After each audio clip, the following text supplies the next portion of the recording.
Hi, this is Rich Harrington, and I am coming to you live from Photoshop World. And what I want to show you today is a quick use for the black and white adjustment layer that goes well beyond its intended purpose.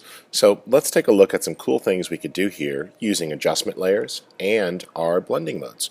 So I've got a picture open. We've got some strong reds and yellows up here in the straw and the sand, and nice blues and turquoise sort of here in the sky. For the cyan, that's going to work really well. So let's go ahead and toss on a black and white adjustment layer. And what we're going to be dealing with here is getting the type of conversion we want.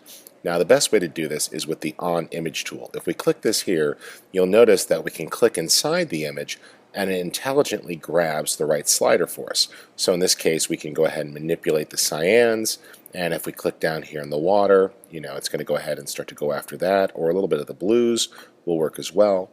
And we click over here, and it's the yellows driving that there. Now that's working pretty well, but what I want to show you is the ability to change the look of this very quickly with blending modes. So let's go ahead and select the Move tool and just tap Shift plus.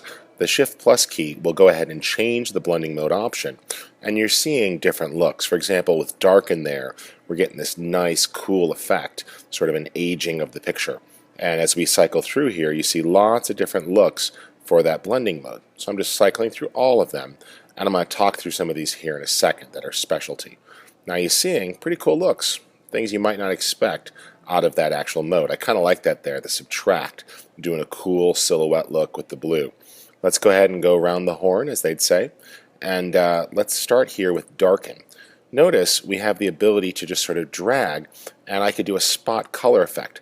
So if I pull that cyan down and we go ahead and push the yellow up, we're left with a nice sort of duotone effect here. And what's happening is the ability, since it's darkening, so the colors here, we can pull those down and get a nice spot color effect. Or we can go ahead and sort of flip that the other way to darker color, and it's a little bit more gentle. So notice there we can manipulate the color coming through.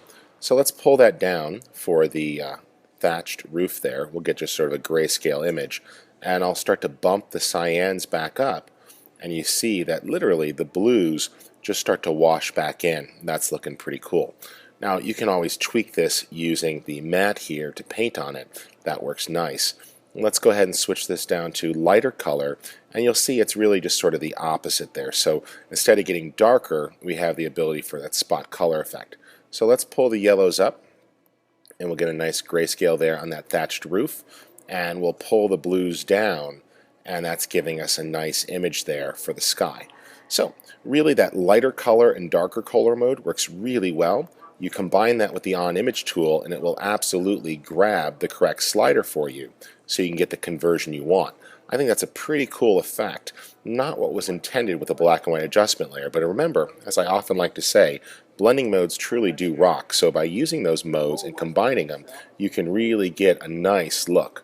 So my name is Rich Harrington. I'm coming to you live from Photoshop World. You're hearing the actual background noise of the conference, but I hope this is an interesting technique, and I invite you to explore it on your own with your images.